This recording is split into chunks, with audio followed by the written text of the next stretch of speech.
Hello and welcome to Connected episode 496. It's made possible this week by our sponsors, NetSuite and Squarespace. My name is Stephen Hackett, and I have the pleasure of being joined by Mr. Myke Hurley. Well, hello there. Hello. And I have the pleasure of being joined by Federico Vitici. Ciao, Federico. Buonasera. Hi. Ciao. Buonasera, Federico. Ciao, ciao, ciao. We're back. We're back, but you know what's not back? iPads. They're not back. No. Not happening. They got cancelled. They're not happening. Yeah, the iPad got cancelled, actually. Mhm. You wouldn't believe what the iPad did, you know? Yeah, true being dead moment for the platform. God, Yeah. we can't. Yeah. There's another rumor from Mark Gurman or updated reporting that we're now looking at probably May. Late April, early May, so we can get off iPad Watch for a while. Did you boys still waiting for the newsroom? I've stopped now. I'm assuming it's not happening. So you're saying that new iPads may come out? Hey, there he goes. There it is. Automation. Y'all doing that again, Federico? No, not this year. No, they're not skipping this it this year. I listened to an app store. It's just like, I think it's a silent protest, or actually not a silent protest, about the state of shortcuts. Okay. Is what I kind of got from Yep. app stories. Pretty much. Yep. Okay. Pretty much. I'm Yeah. a little behind. Automation. And then it was auto-junation because it just kept going. Yeah, no iPads. Seems like maybe there's some sort of software and hardware, like both, ganging up on Apple to make this difficult. I wonder what they've got to do software-wise, unless there's like... At first I was like, well, what feature would it require? I thought, well, maybe like keyboard or trackpad stuff. But then I realized it could be like firmware level stuff to manage the OLED, because you've got to handle that differently than the LCD, maybe. Yeah, because if you remember when the iPhone 10 came out, there were like these stories, about how I think like they were moving the user interface elements to stop burning. Remember that? Yeah. So maybe the stuff like that was just these are the kinds of things that you would have to do to get the operating system ready to handle an OLED screen. It could be stuff like that, or it could just be, as you say, like we know that new accessories are very likely to. Maybe they just haven't finished getting all of that ready. So Maybe. But also there was just issues with getting the OLED panels to a consistent quality level. So Yeah. The iPhone 10 is further in the past than I always think it is. I still think of it as like the new phone, and that thing came out in 2016? 17. 17? Yeah. 2017. we're coming up on 10 years since the iPhone 10. Like, it's not super close, but it's not very far away. Well, it's 7 years. So, yeah, getting there. The iPhone 10 is only 3 years younger than our company. Think about that. Okay. I can't really work that out. It's a very important metric. I see. Yeah. Relay is further away from the iPhone 10 now than it was when we started. Yeah. Or think about it this way. The iPhone 10 is as old as the Nintendo Switch. Ooh, gross. Yeah. Bad That's news for the disgusting. Nintendo Switch. Well, or bad news for Apple, because Nintendo didn't need to do anything until now, and they have sold a bajillion of them and made all the money they could possibly want to make. So on last week's episode, I was talking about mirroring with the Vision Pro, and I was saying that I couldn't get it to work on my iPad mini. I think, Stephen, you said that they used it in store, and you were right. That is what they used in store. They used the iPad mini. So the iPad mini does work. It just wasn't working for me. And our friend Casey Liss sent in a screenshot on Mastodon. Said that basically there are some settings that I might want to enable for why it might not be working. But yeah, so mirroring from a Vision Pro to an iPad mini does work. It just wasn't working for me. Okay, there you go. You have to make it an AirPlay target, I guess. Yeah, exactly. I mean, I feel like I haven't not made it that. You know what I mean? Like, Sure. It's surprising to me that that doesn't just work, because I haven't done anything to anything else, but it's possible that something has been set incorrectly on the device. You got to throw it in the river and start over. I mean, maybe. Federico, you are in the EU. Yes. Tell us about AltStore.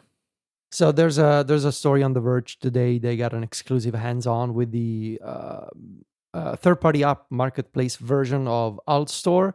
which is the popular sort of side-loading quote unquote store that has long been available on iOS and iPadOS through the sort of non-jailbreak method, and they're launching in the EU a native app marketplace for the iPhone. And the story has a lot of details about like the installation process, what it looks like, all the permission prompts that you're gonna get, and sort of some of the apps that, well, actually two of the apps that are being notarized by Apple right now in Alt Store. Delta, which is the Nintendo emulator that the Alt Store folks have been developing for quite some time, and Clip, which is a clipboard manager that can monitor your clipboard in the background using a bunch of native APIs, but in a way that wouldn't get approved on the App Store, but can be released in theory on a third-party marketplace. But so go check out that story if you want to see the screenshots, what it looks like in practice. And I think there's some interesting details that Alt Store is working on right now. For example, Clip, sort of as a way to work around the core technology fee. For example, they're going to integrate with Patreon, so you need to be a Patreon subscriber to Alt Store if you want to get some of these apps, and supposedly that subscription will also cover for the cost of the CTF. So a bunch of interesting ideas. But then one of the ways that Patreon helps here is you can cap it, right? Yeah. So Yeah. you can cap it to 1 million patrons or whatever it would be, and that way you don't hit that level if that's the case. But also, you can use this model as a way to make sure you have enough money, and you can charge people once a year. But yes, there are other ways that people can make money on the App Store, and this is through apps, and Patreon is a very valid way, right, of doing that. And so it's cool that they're integrating that. Yeah. So I linked to the story, but also in a footnote I mentioned sort of the weird experience that I'm having right now. So I live in the EU, obviously. I have an Italian iPhone. I have an Italian iCloud account. But as you guys know, I have a US App Store account that I set up in 2007, 2008 or something, and I've been using forever. And that was back in the day. It was possible. If you didn't have a debit card or a credit card in the US, you could just create a US App Store account for free. There was a method that allowed you to do that on iTunes without having to provide any other details. And I've been hanging on to that, that App Store account forever. Now, I cannot access any of the DMA EU features at all. That was the case with 17.4. I put the beta of iOS 17.5 on my phone last night, and I still don't have access to any of the EU stuff. I was never shown the browser selection screen, and Riley Tested, one of the founders of AltStore, tried to send me a beta of AltStore that I could install on my phone. And after I manually synced using Finder the AltStore app to my phone, when I try to open it on my iPhone, iOS says that this device is not eligible to install this app. So I think I must be living in some kind of weird edge case where what I'm doing is not accounted for at the moment. I live in the EU, but I have a US App Store account. And even if I change my region setting to Italy, it doesn't matter. As long as I have that US account, it won't let me access any of the DMA features. And I suppose that this is because Apple only designed a way for the other way around, which is if you are an EU customer and you travel abroad, you have, I believe, a 30-day grace period to keep receiving updates and keep installing apps from third-party marketplaces. But what about my situation where technically I have a US App Store account, but I live in the EU, and it seems like there's no solution right now, and this is what it is. I cannot get access to any of those features as long as I keep that US App Store account in my settings. So kind of a weird situation to be in, because like you could imagine that an American citizen may want to hold onto their Apple ID if they move from the US to Europe. and in theory they become like, what if you buy a house in Europe and you become legally a European citizen, but because you have the US App Store account, you cannot get access to any of those features? It seems like the sort of problem that Apple will have to fix eventually, but there's no fix right now. I mean, for you to just test this stuff, could you? Do you have like a second iPhone? I do. I should try. So and you could just confirm. do it, right? You could just. I'm sure you have a. I mean, I you do. just have to sign in with your iCloud account, which is European, right? Yeah. So you could try it that way, but I mean, honestly, it would surprise me if there was ever a solution for this specific problem, because I think Apple will just say to you, if you live in Europe, if you want it, change your Apple ID. Like, I don't think that is I'm not saying that is a good, way of dealing with it, especially for you, but I don't. I think looking at the way that they have approached this so far, I don't think that they're going to care for edge cases. That they would change, that they would fix them unless they were legally told they would have to. And, Yes. and I would also expect that the European Union aren't going to fight this specific point, because it's pretty esoteric, right, for the majority of instances, unless there is some other edge case like the one that you mentioned about like it restricting the movement of Europeans or something. I could imagine might be an issue, but be interesting to see how it unfolds, especially if like more than just app stuff gets wrapped into this eventually. Like, imagine a scenario where there's some kind of messaging changes that need to happen. Like, would that remain the same, that you would lose access to those features if you were to travel, and now you can't do X, Y, and Z on your iPhone because you're in some kind of weird limbo? Yeah, I just think it's kind of weird that it is tied to the App Store account rather than the main Apple ID. I think that's a bit of an odd decision. How do you get the stores? Do you get them from the App Store? What do you mean? So, like, if you want to download Alt Store, So in where this does it come case- from? In this case, I was sent a Yeah. .ipa file that I had I'm to expecting that Riley won't do that for everyone, though. No, It's no. hand delivered. I think you will go to a website, and the website will say, "Hey, this website wants to install a third-party marketplace for you." Right. It's so weird. It's just all of this is so new still. It's like that sentence 1 year ago would have sounded bananas, but Yeah. here we are. You know what? I'm actually gonna try this now. I think You should just try it. Now you've put the doubt in my mind. I'm convinced it will work when you do that, because I'm gonna you lose tick my- all of the other boxes.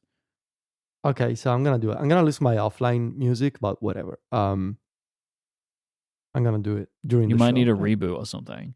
And like, the reason that I feel confident about this, I'm saying right now, is because it's kind of similar to what I'm doing with my Vision Pro. Like, I can change in and out. Like, today I checked, like periodically I check to see if like the App Store is up and running in the UK yet, because that would be an indication that they're getting ready to ship it, but like, it's still not. Like, I try it every couple of weeks or whatever, because I would also desperately like to change over, because I'm having to do this weird dance right now because I have subscriptions that are renewing and I have to keep topping up the gift cards, and it's like a whole thing that I'm finding that I would like to get away from that life.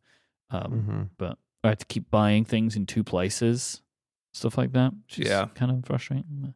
And I guess you can't use some of the cool features, like you get a link to an app on your phone. It's like, oh, download it and it'll be on your Vision Pro next time you put it on. I guess that doesn't work for you. Yeah, I can't do that. No, I can't do that. I have to open it in Safari and then check my shared Safari tabs or whatever. Oh, no. Like, Okay. and also, like, we got to talk about this later on, but we were doing a share play thing earlier, and Jason was like, "Let's watch For All Mankind," and I'm like, I can't. Because I don't want to sign up for TV Plus as well as Music and Apple Arcade. Like, I don't want another one. So like, we couldn't watch it because it wanted me to sign up for another subscription.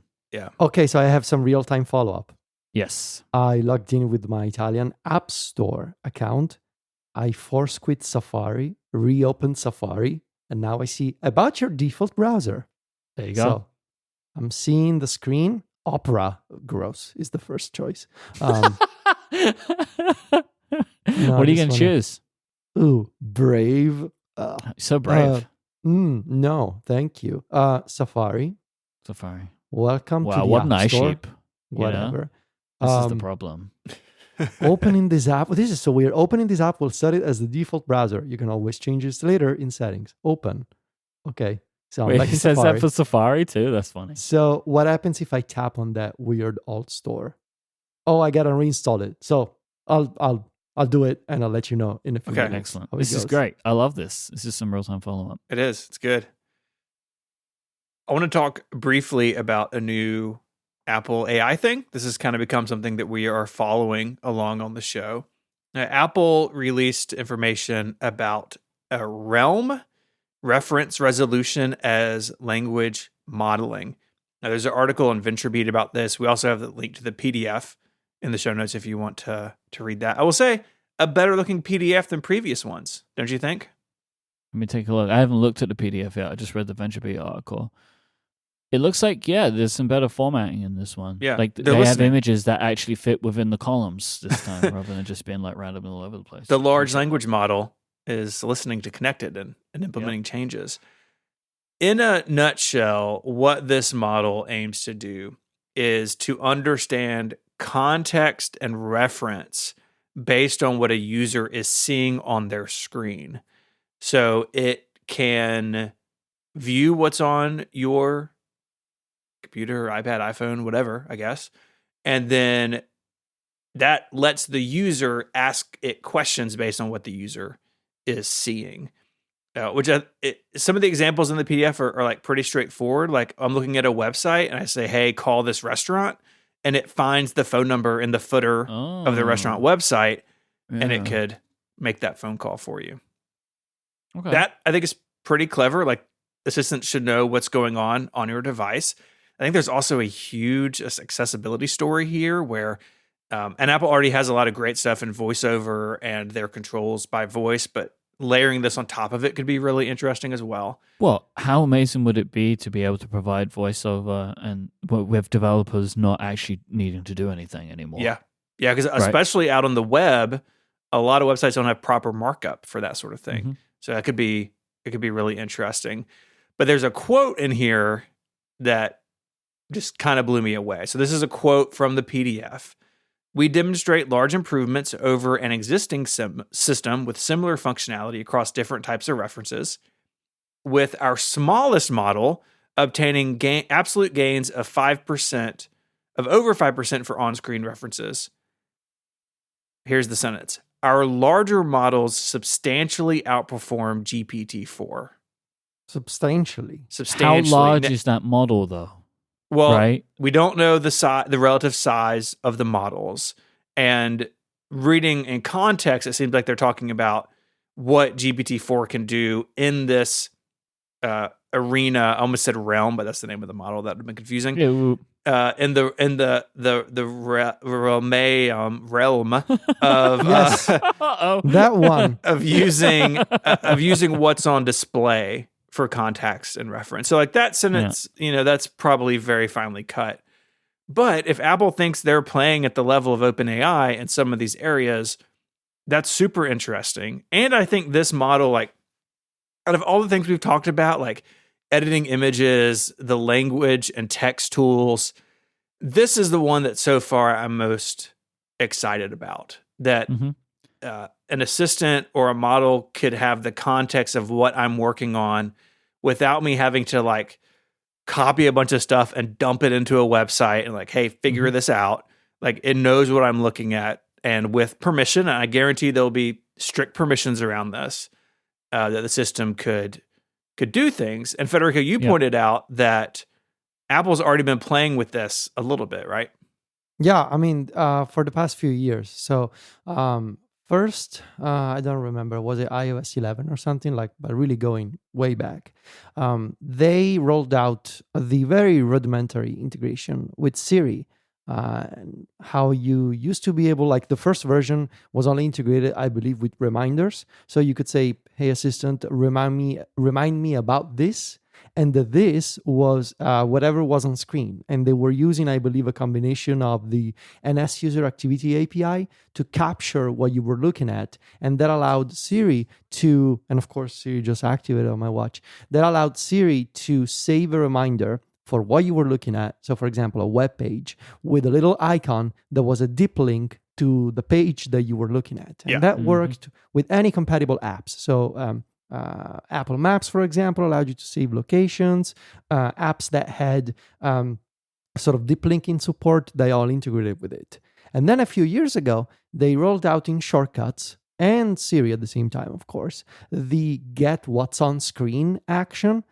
This is an integration that you can use right now in Shortcuts. It never worked quite reliably. Like sometimes it just doesn't get what's on screen. Mostly I tried using it with Safari on iOS and iPadOS because in the iPhone version of Safari, you can do what you can do on the Mac, where you can just say, hey, get the current web page in Safari.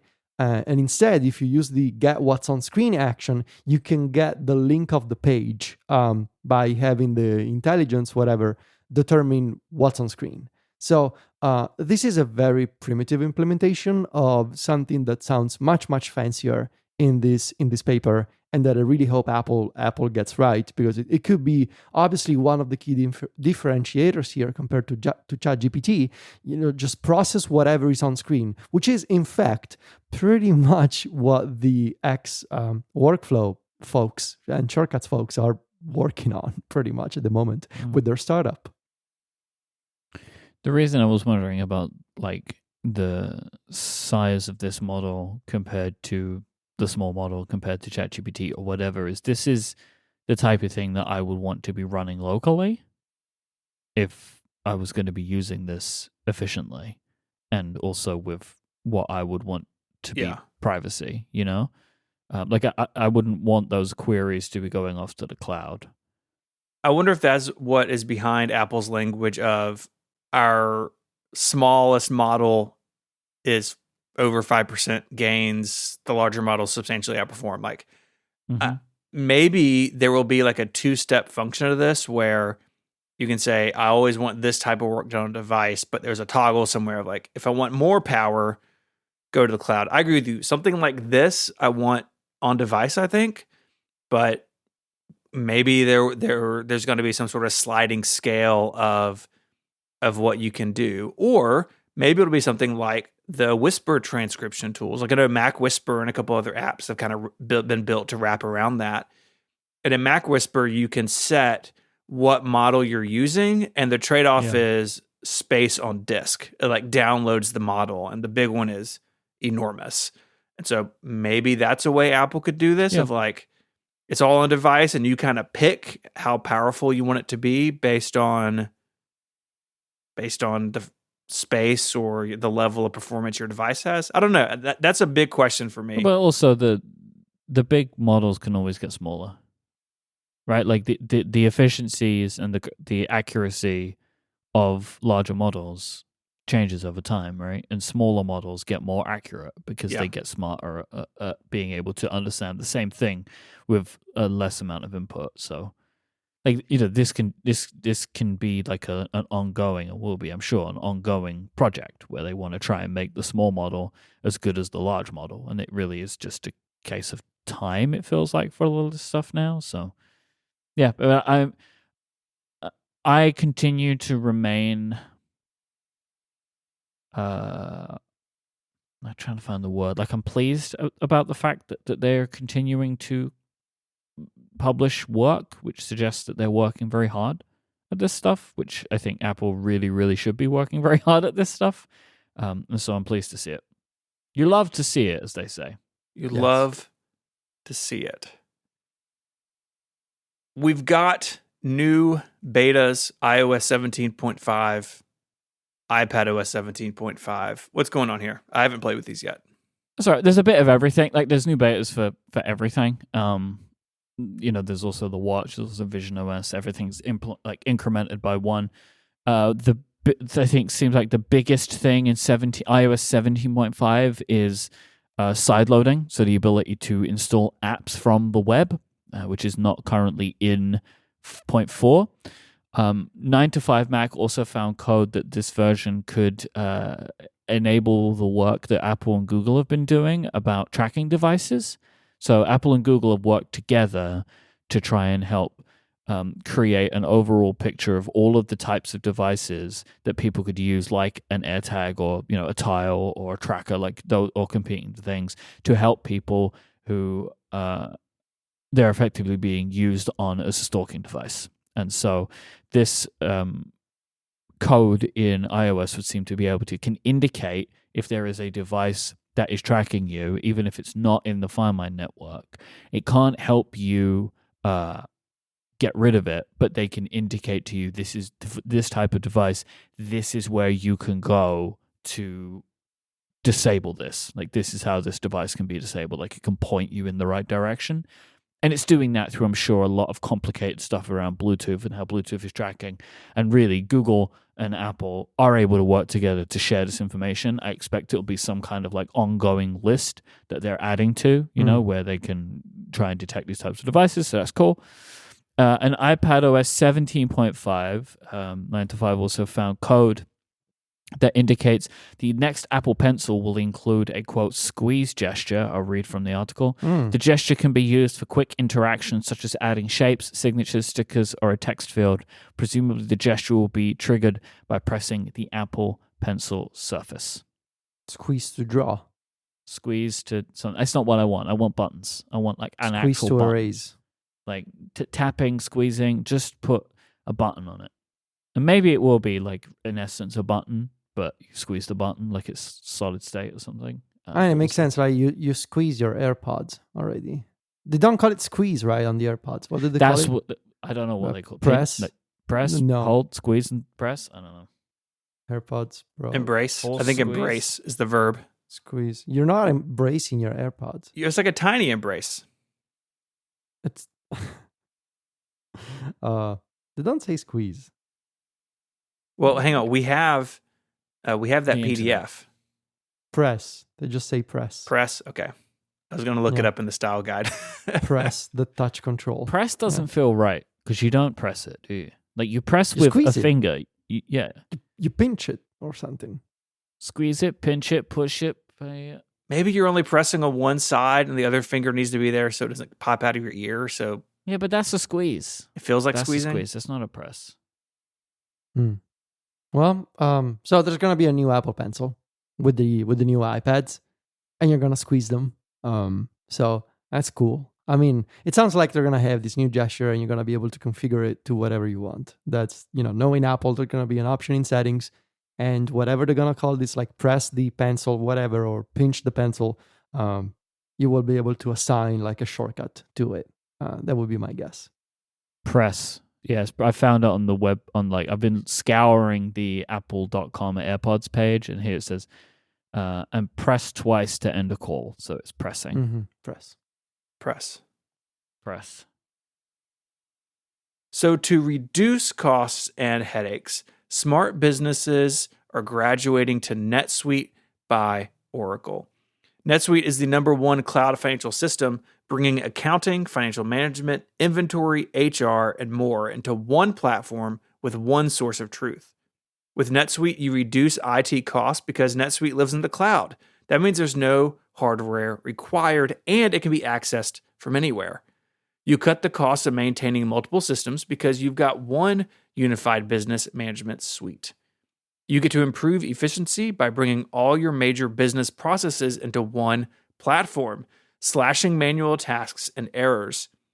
Over 37,000 companies have already made the move, so do the math and you'll see how you'll profit with NetSuite. Finding ways to cut costs and boost business performance is more important than ever, and NetSuite is a great way to do that. We've been looking at a bunch of those things in our own businesses. Everyone has. And if that's you, go check out NetSuite. Now through April 15th, NetSuite is offering a one-of-a-kind flexible financial program. Head on over to netsuite.com/connected. That's NetSuite, NETSUITE. netsuite.com/connected. Our thanks to NetSuite for their support of the show and Relay FM. All right, it is time for our favorite result of the DMA, the Teach Italian segment. Buongiorno, professor. Today, we are going to learn the verb to be.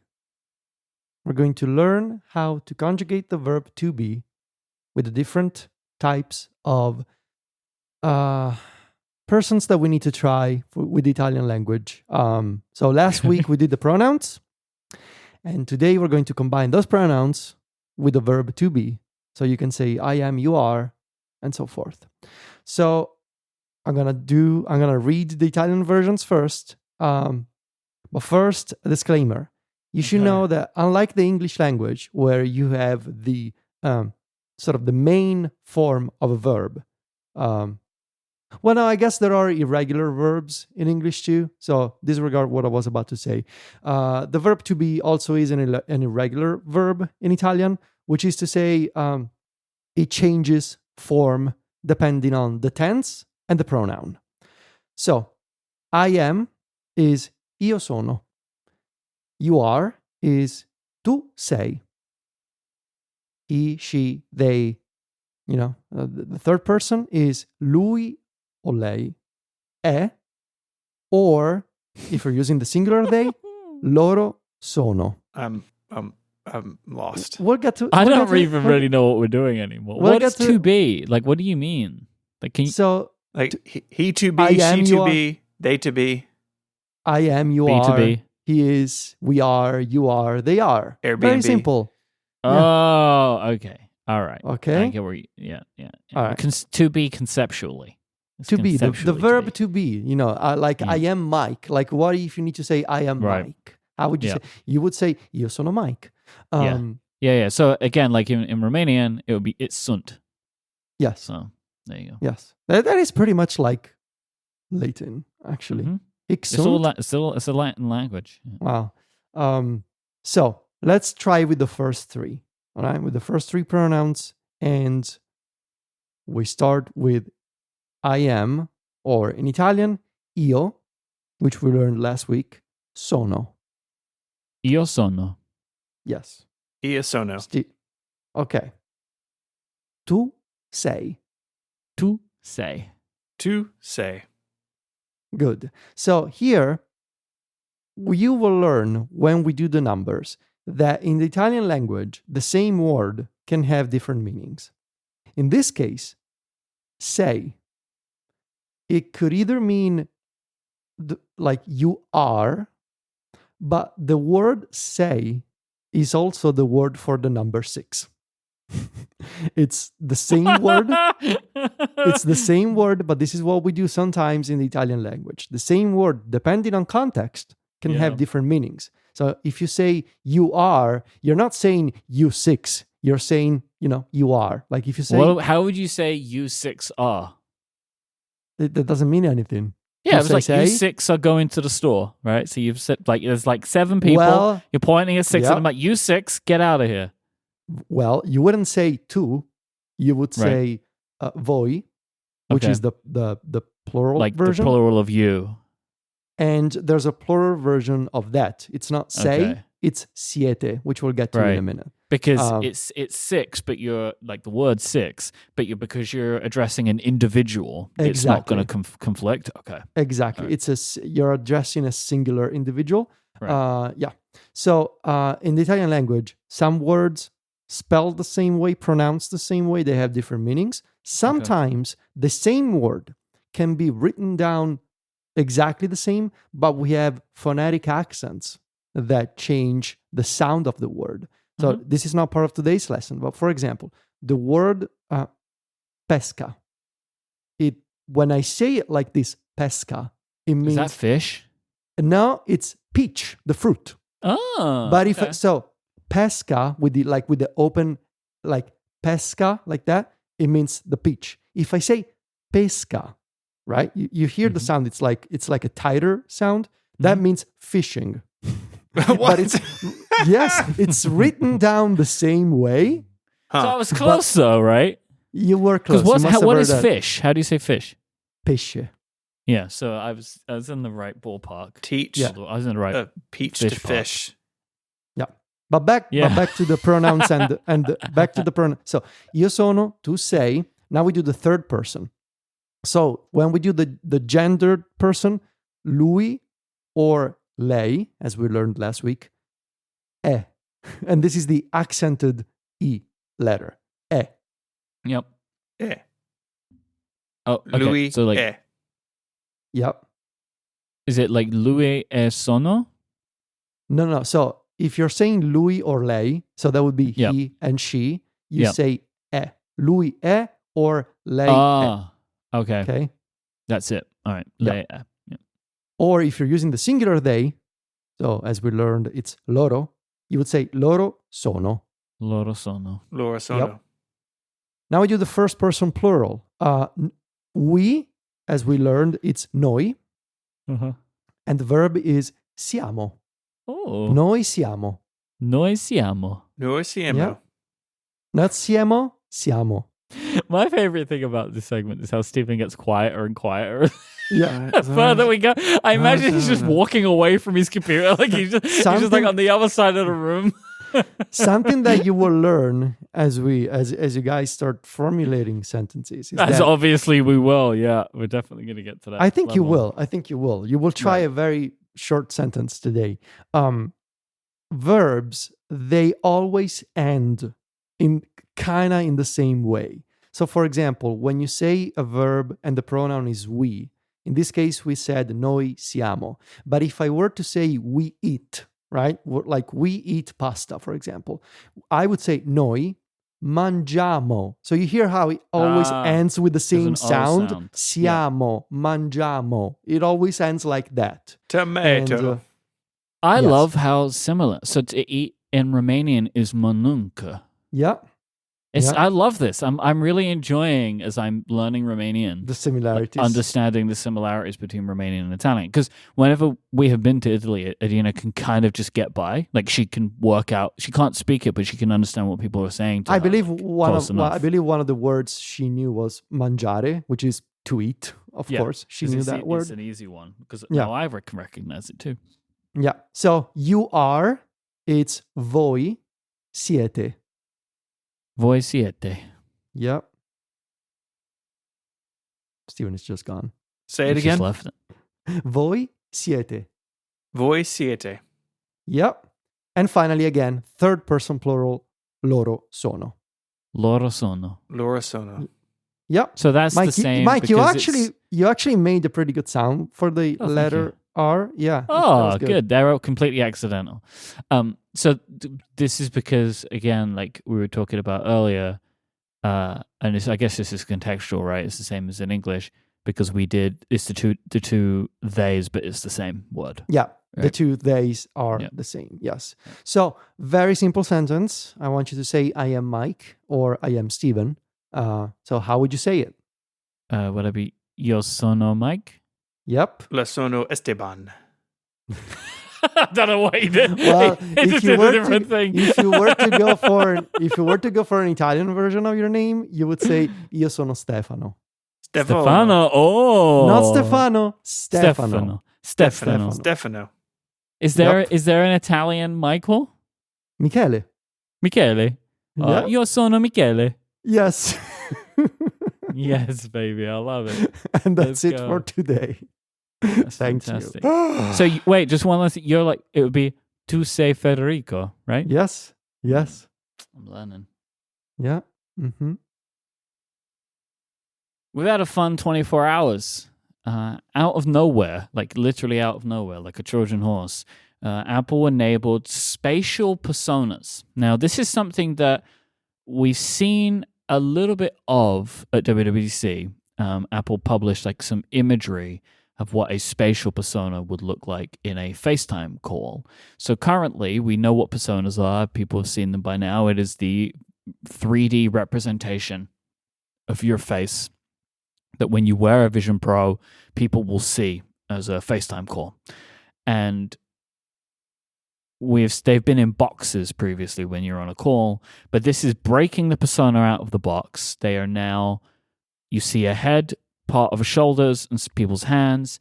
They are positioned in a space with you, and it feels like, you can have calls with people. When you're FaceTiming, it moves them from opposite you to next to you. So you're looking at if you're doing, share play in FaceTime, so you can look at, say, a TV screen together or something.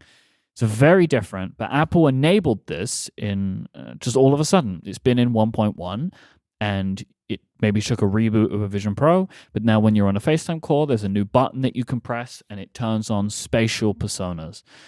We have done some individual calls. Me and Stephen were part of a 5-person call today as well. And you can do things from just having a conversation with people to playing games. We've all played Battleship, which is part of the Game Room game, which is an Apple Arcade, which was a really great experience. Yeah. Well, Stephen, what do you think about all this? I think it's fascinating. It really changes the sense of presence when someone goes from floating in a gray box to being more 3-dimensional. And Apple's doing some stuff to really make that fun. Like if someone stands up and you're sitting down, they're taller than you. If someone turns, you see kind of like, you don't see the back of their head, right? The persona doesn't capture that, but you kind of see them turn. It feels much more real in a way that I honestly did not expect. That's not to say it's goofy and like weird things happen. Like the top image in my blog post is Jason coming through my home view of my Vision Pro while on the moon. It's like a very funny image. But the sense of presence is really cool, and they adjust how it works depending on what you're doing. So if I just call somebody and we're in our spatial personas, that person is across from me. We're like looking at each other. But then if we go into a share play experience, say we're going to watch something on Apple TV Plus or have like a freeform board or something like that, then suddenly we're sitting side by side. And it's like we're looking at the document together, like from the same perspective. We're watching a movie, we're in a theater side by side. It's really compelling in a way that honestly I did not expect and caught me a little off guard. And of course, they're doing a great job with spatial audio as well, right? Yes. So as like they are moving people around, which they do depending on what you're doing, right? Like if you're just talking to people, they kind of arrange you in a circle. Like the first person is facing you, and then as more people join, it kind of like shifts them around to you're in a circle. There's a maximum of 5 people that can be on a call. That as people are moving, whether you're talking to them head on or they're moving to be next to you in a plane because you're looking at a screen together with SharePlay, it changes where they are. So you know where to look because you can hear them. They're right next to you. So this combination of SharePlay and spatial audio, like there's a really good question of which came first with these. Was this stuff made for Vision Pro, or have they just taken these technologies and made them work really well with Vision Pro? It's hard to tell sometimes with Apple, but this is one of those scenarios where it feels like a lot of their component parts have come together to create something which is like I was in this call today with the guys, and there were 5 of us, and like it felt like to me, this is the reason to buy a Vision Pro, because I felt today that I was just hanging out with my buds for a bit, and like it was very compelling, very, very, very compelling. More than any other type of VR experience I've had like this, where you're trying to like spend time in a shared space. It was really, really, really, really good. I was very impressed by it. I thought it was gonna be a gimmicky thing for like a couple of minutes, but the more we spent, like Myke and I, we played the session of Battleship with Game Room, and it did feel like I was just hanging out with Myke for 15 minutes, and we played a game, and like the sense of presence and like the sort of the virtual physicality of it in a way, like how for example I had to like look over the board of the game if I wanted to see Myke's face, like which is something that I would do in real life. If that object was physically in front of me, I would have to do that, and I had to do that for something that didn't exist in the physical space at all, but it kind of did in the Vision Pro space. That felt like it felt credible. It felt like something that you know, what if I want to just hang out with Myke and talk about podcasts or whatever and get some work done for like half an hour? It would be so much better than to do the same in a Zoom window, you know, where we're looking at our faces in the webcam, and like I don't know, it just felt less isolating, and it felt very nice. Yeah, it was really great. Yeah. I also tried to put my finger in Myke's mouth. and it Yes, didn't that's work. the first thing you tried to do. So I kind of put my finger in your mouth, and I said, "You can try." And as soon as he did it, my head disappeared. So Yeah. I think Apple has quite rightly, like you can touch hands, Yes. but you Well, can't touch somebody's face. Yeah. Yeah. Now they kind of disappear, sort of like a ghost or something. And Mhm. also, if you get, I wanted to like kiss Myke on the forehead, but like Which when I I would have got, loved. but when I get close, your face disappears. So that unfortunately cannot be done. Mhm. But yeah, like the fact that the personas are rearranged in the workspace depending on the share play experience, I think that is also very fascinating. So you could imagine how different types of 3D objects in the what's it called, like the full space, like what's it called when you're using a 3D thing in Vision OS. Anyway, like how it rearranges The environment. no, like there's a proper terminology for like the space when you're using a 3D experience. But whatever. Okay. You get what I mean. Like so how it rearranges effectively like the heads of the personas depending on the 3D object, I thought that was very cool. Mm-hmm. Yeah, it's all really well thought out, and it's something that Apple talked about in June, and clearly they needed a little more time to get it ready. But you know, Federico, it's interesting. Like it's interesting to hear y'all have the same reaction I did. That it really is impactful. In fact, after our big group call today, I ran inside to get a bottle of water and like say hi to Mary before we sat down to record.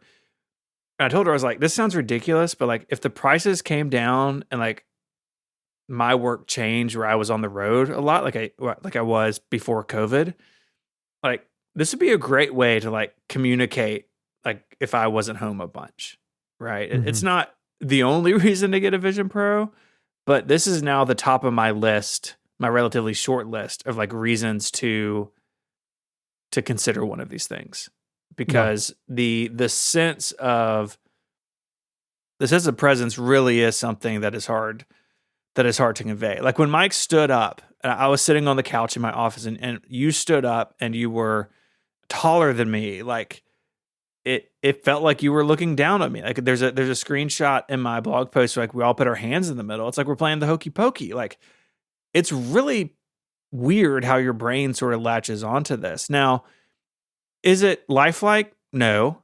Like It's you not know, enough. but It it's is, enough. in my opinion. It's enough. Would I like to have arms at some point instead of just hands? Yeah. Would I like my hands to look like my actual hands? Yeah. But for where we are, 3 months into this thing, it's compelling. Yeah. I mean, a couple of years down the road, they're probably going to do a full body scan, right? And you're going to have a proper realistic 3D avatar. I mean, you over might your- not need a full body scan though. No, but right? imagine Like- if you were actually sitting next to me. No, but like and they could create or I like mean, a sure, version, yes, right? Like they should. Have you, Myke? Have you played Dragon's Dogma at all? I haven't. So they have this incredible character creator that I think is the best character creator I've ever seen in a video game. Mhm. And like I could imagine something like that in Vision OS, like where you're scanning your face and your hands, but then if you want to create your body and like pick a different outfit or whatever, you would have like a little video game character creation screen or something, which is sort of like what they have with the Memoji in a way. But imagine that, but for a realistic avatar. That would be cool. It would be really cool. Yeah, I'm fascinated by this. I clearly this is what they wanted to ship, right? Mm-hmm. Like this is so much better than just talking to the personas as they were when it shipped. It's like to me, like this is obvious that this is what they wanted this to be from the beginning. But it's now that it's here, like I'm very much struck by like, oh man, I would love to be able to do this as a regular thing with my friends, and we could just hang out. Yeah. And like it's funny that you said that about we're talking to Mary, Stephen, because I know that obviously she has been quite against the idea, right? Just in general, like she doesn't like the Vision Pro. You had said before that she thought it was kind of strange, but this is how you start to get people, right? It's stuff like this where now you're like, oh no, like I think you would dig this. And then maybe she would try it when you'd be on the road and be like, okay, I still think this thing is kind of silly, but this is a really cool use case. And like these are the things that you kind of like start stacking these up over time, and they become reasons for people to adopt this technology. And that's how it kind of like proliferates, right? It's kind of interesting that even you would suggest that to her. Yeah. Not something I would have done before No. this. No. This episode of Connected is brought to you by Squarespace, the all-in-one platform for entrepreneurs to stand out and succeed online. Whether you're just starting out or managing a growing brand, you can stand out with a beautiful website, engage with your audience, and sell anything, products, services, and even content. Because Squarespace has everything you need all in one place, all on your terms. Their Blueprint AI and SEO tools make it super easy to get started. You can start a completely personalized website with a new guided design system called Squarespace Blueprint. Choose from professionally curated layouts and styling options to build a unique online presence from the ground up. This is tailored to your brand or business and optimized for every device. And then easily launch your website and get discovered quickly with integrated, optimized SEO tools, so you show up more often to more people and grow the way that you want. And you can integrate flexible payments if you have a store as part of your website. Checkout is seamless for customers with simple but powerful payment tools. Accept credit cards, PayPal, and Apple Pay, and in eligible countries, offer customers the option to buy now and pay later with Afterpay and ClearPay. Kickstart or update written content on any website, product description, or email with Squarespace AI, generating instant personalized results that know and show your brand identity. Explain what your site is about, choose your tone, and enter what you need to get, either short or long form text. No matter the placement, Squarespace AI makes it easier to go live, stand out, and succeed online. I love building on Squarespace, and I love these new tools. Being able to more quickly, more efficiently build a site, get content on that site is really awesome. And it's all built in. You're not hopping around to a bunch of different services. Head to squarespace.com for a free trial. And when you're ready to launch, go to squarespace.com/connected to save 10% off a first purchase of a website or domain. Once again, that's squarespace.com/connected when you decide to sign up to get 10% off your first purchase and to show your support for Connected, your favorite podcast. Our thanks to Squarespace for the support of the show and Relay FM. So Federico's out here. He's out here, he's doing his thing. He's living his life. He's hacking and slashing now with the Vision Pro. How are you enjoying your Etsy purchases, Federico? I am loving them. I have one final delivery on the way from John. I heard about Corey's. this. John told me about this earlier. I don't know what it is, but he's like, I'm posting again for Federico. It's an alternative to the air cover, which is a similar product. We'll see if it's more comfortable or not.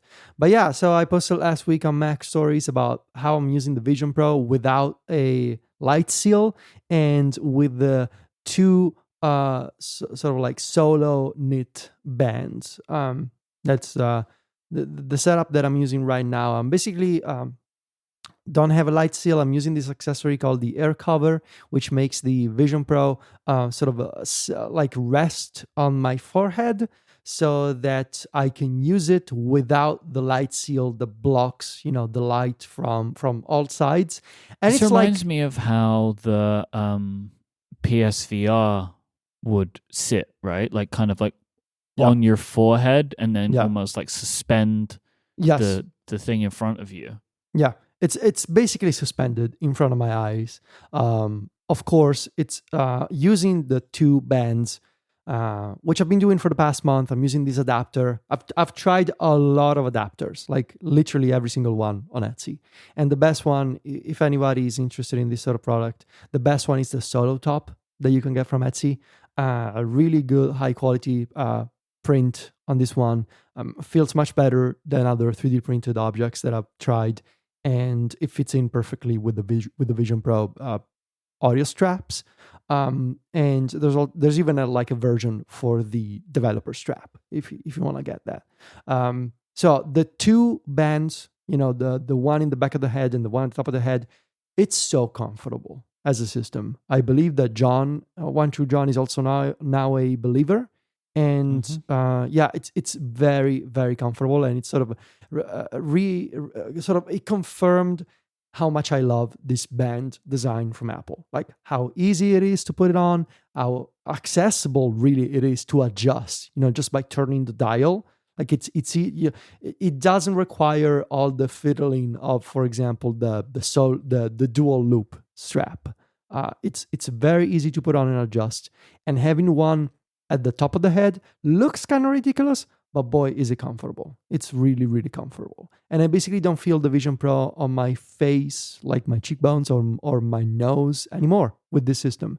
And the other realization that I had over the past month was that the Vision Pro made me realize that I'm not really a VR guy, but I am so on board with AR and sort of the mixed reality approach. Like I never spend time in environment. I always like to keep an eye on what is going on around me, whether it's like my dogs or if Sylvia is at home, or I use the Vision Pro at night a lot. And I just like to see that, Sylvia is sleeping and that the dogs are sleeping and that nothing is going on. I just like to be aware all the time, which I understand why for a lot of people, this is like the opposite of why they got a Vision Pro, because they want to be immersed. They want to shut out the outside world. And I understand that. But for me, I just want to use this AR product from Apple. I'm in pass-through mode all the time. And for that reason, I think it made more sense for me to get this accessory, the air cover, and basically use the Vision Pro as an AR MR accessory. What is it like if you do use an environment though? Like obviously they work. Well, you still, see the environments, but then you see also because you have real peripheral vision, right? Yeah. The environment, you can actually look, it wraps around you, but there are basically on the left and right 2 holes in your peripheral vision. Yeah. And so it kind of, you can, so this is something that I've done. You can set up the environment in front of you and it kind of serves as a nice wallpaper of sorts. Like, I don't want to see my kitchen or I don't want to see my living room. I'm just going to dial in the environment, but it's not going to create that illusion of, I'm on the moon, I'm by a lake or something. It just creates a nicer backdrop. That's what it does. When you're looking at the pass-through and you have peripheral vision, do they match up? No, very good question. They mostly match up, but the one way to realize that they don't match up actually is to hold, like for example, a finger really close to your face. And in your peripheral vision, you see that the finger is at a certain distance. In the Vision Pro pass-through, you see that it's like more zoomed in or something. Like you get different proportions. Like there's like a different distance. If I hold my index finger right next to my left eye, for example, and I look at it with actual peripheral vision, I see that it's at a certain distance. If I look at it from the pass-through, it's at a different distance. But this is not something that, like, you only notice this if you're looking at objects that are both within the peripheral vision field and in the pass-through field. So like the same thing, you can see it in 2 different ways at the same time, but otherwise it's not a problem. Because like if I'm staring at my desk or something, I'm only looking at my desk from the pass-through. Mm-hmm. Okay. So the what do you call it? The dual solo loop bands. Yeah.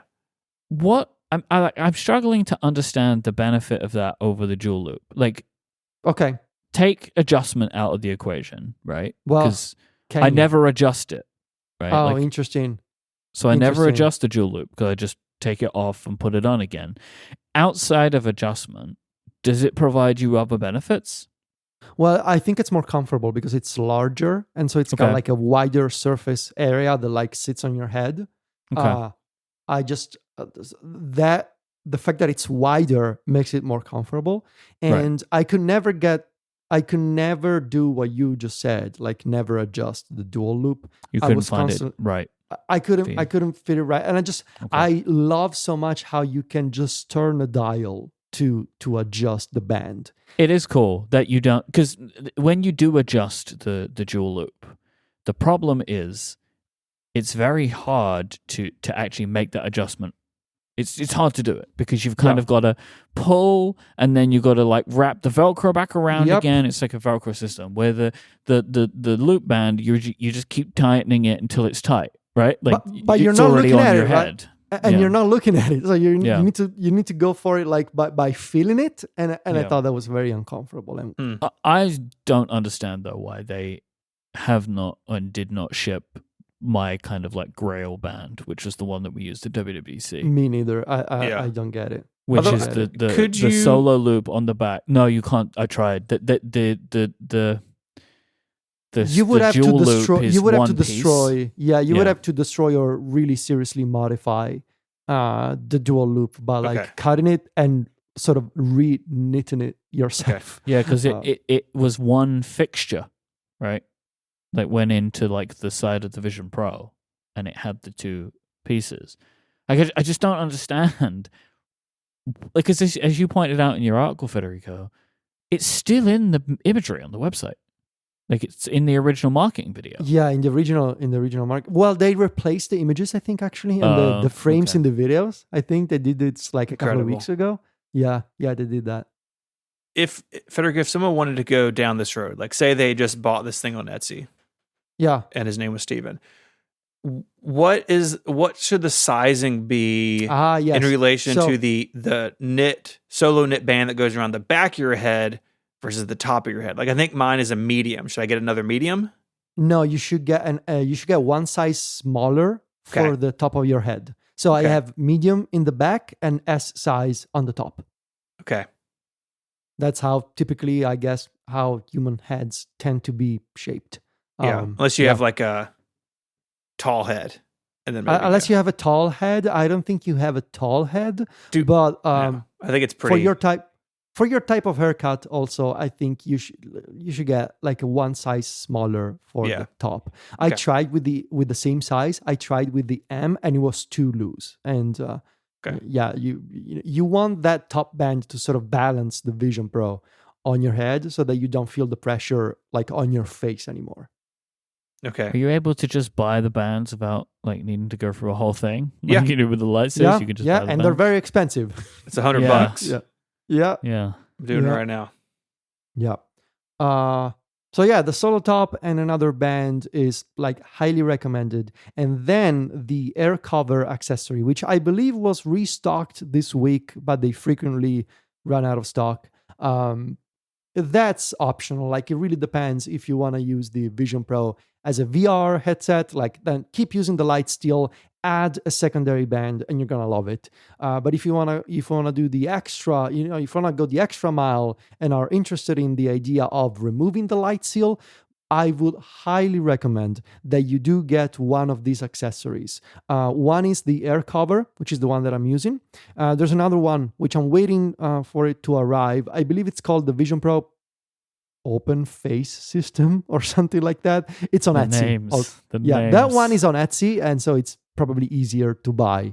The Infinity one, the makers of the air cover, I believe it's a Spain-based company, so you got to account for shipping and all of that. And they frequently run out of stock. On Etsy, you will find the I believe it's the Open Face System, but it's a similar product, but I have not tested it yet. Open face system. Can we just consider that phrase for a second? I know. Open face system. It's like open AI. Let me confirm. I have a screenshot from John. Yeah, it's the Open Face System. Open face system. Face system. Yep. I do love. I really do love the way that people spring up these little businesses. I find it so inspiring. Like there is such a tiny market, And they're just really going for it. Like I'm looking at this page now. They have also the Bobo VR Me Plus Ink front pad and Bobo VR adapters in case you want that. Yeah, the Bobo VR adapters are pretty popular with some Quest users, I think. Yeah, it's a Bobo VR strap, but they've created an adapter for the Vision Pro that works with the Bobo VR strap. Yeah. Bobo VR. Man, these people are incredible. I tried. So to give you some context, I literally tried all of the. So Steven, you just posted that in Discord. The comfy top. Yeah, I was going to see if you use this. I've tried it. I have the comfy top. It's all right, but I'm not a fan because it requires using the light seal. And so for context, this is a thing that lets you put a second band, like a second solo knit band on the top of your head, but vertically. Yeah, front to back as opposed to side to side. It's kind of weird, and I didn't love how you need to put the plastic clip sort of like fit it in between the light seal and the cushion. Yeah, I don't like that. Kind of awkward. I tried that. I tried all of the other adapters, and I settled on the solo top. I also tried this other adapter by a company called VR Panda. It's real name of real company. They make sort of like this. I don't even know how to describe it. I believe it's called the Halo strap. It's called the half circle Halo strap for the Vision Pro. So it's like this. No, I didn't try. I'm sorry. I didn't try the Halo strap. I tried something that goes like in the back of your head, and it's like a giant cushion that you put basically above your neck. Let me see if I can find the link. It was all right, but also not a huge fan. And the system that I wrote about, that I settled on, I've been using this for basically the past month, and I haven't changed it at all. And that's what I recommend. The comfort module, that's what I tried from VR Panda, and you can get it in orange, which is nice. Mm-hmm. And I'm gonna put a link in Discord, and that will be in the show notes. Here's Federico. You just need to get a 3D printer, man. Like, you should get a 3D printer, I think. Yeah. Because surely most of these things you can just buy the printed file, and then you don't have to deal with the whole like place to place to place to place, and you can put it in your garage or whatever. Garage. Yeah, I should do it. Garage. Yeah, I should probably do it at some point. I will consider it because you can buy the files. Yeah, because all these mods that you do, like, because clearly you're in this world now, right? Like you are. I mean, you are. You've been mod curious. Now you're like full on mod. That's you. You're a full on mod. You're always modding left, right, and center. And so I figured, speak to Steven. He knows about VR, VR, 3D printing, and I think you should do it.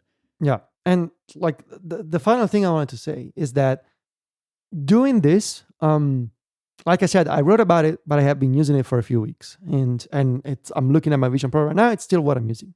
It makes me use the Vision Pro a lot more, and it makes me enjoy the Vision Pro a lot more.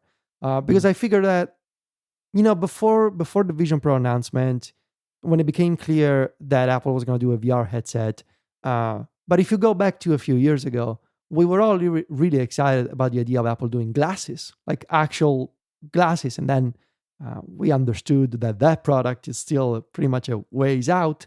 But these accessories, they let me use the Vision Pro as basically giant, heavy, really thick glasses without the light seal. And that's what I wanted. Like, I want to have something that is in AR mode all the time, in pass-through mode all the time. And that's the product I wanted. I think the environments and the immersive video, like all that stuff is fun, but mostly I just want to use this thing as a computer. And if I want to use it as a computer every afternoon when I'm working, I want to be in pass-through mode, and I don't want to be isolated. And using it like this, it makes me enjoy like the purchase a lot more. And ultimately, you got to be happy with something that you buy, especially something that is so expensive.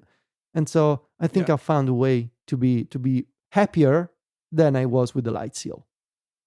I love it. I love that you're tinkering with it. I ordered some stuff. I'm going to try the dual solo knit band. Nice. Nice. The clips you need, there's a different version. I think you mentioned this for if you're using the developer strap or not. It's that's the Solo Top Dev, which I have because I do have a developer strap hoping that eventually it'll get more functionalities than what it basically right now it does nothing. But if Apple ever allows for like Thunderbolt devices or Ethernet, I'm gonna go back to using the developer strap every day. Right now, I'm just back to the regular strap. Same. I had it on for a little while doing some stuff in Widgetsmith, and it was like, if you're not using it, it just gets in the way. And I even tried like, what if I got like a little piece of Velcro and like, so it wasn't flapping around, and I just ended up swapping it back. But it's I like suspect having that thing may learn some new tricks at some point. It's like having a weird tech ponytail, but like on the side of your head. That's a side pony. Side pony.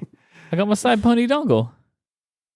Yeah, it's kind of weird when it's just flapping around like that and you're not using it. And even when you are using it, what it does is like, it's maybe faster when you're taking screenshots with Reality Composer, but like Wi-Fi also works. So whatever. Yeah. And you're jumping through some hoops, but it does work. Well, I think that does it for this week. If you want to read more about some of the stuff we talked about, check out the notes. They're in your podcast player. They're also on the web at relay.fm/connected/496. While you're in either one of those places, a couple of links I want to draw your attention to. The first is our feedback submission form. You can send feedback or follow-up. You can do it anonymously as well through our website. Go check that out. And you can also become a member and get Connected Pro, which is the longer ad-free version of the show that we do each and every week. Whole different things happen in the Pro show. But members also get access to a bunch of cool stuff from Relay FM, our network, including access to our Discord for members, a monthly newsletter, a couple of members-only podcasts each month. It's a great value. Starts at $7 a month or $70 a year. Go check it out. We would love to have your support. You can also find us out on the internet. You can find Federico. He's the editor-in-chief of MacStories.net. You can find him on social media as Viticci on Threads, and Viticci, that's Viticci, at MacStories.net on Mastodon. Myke works on a whole bunch of stuff across the network. He also does amazing work over at Cortex Brand. You can find him on Threads as iMyke and on Mastodon as iMyke at Myke.social. You can find me on Mac Power Users each and every Sunday afternoon here on Relay.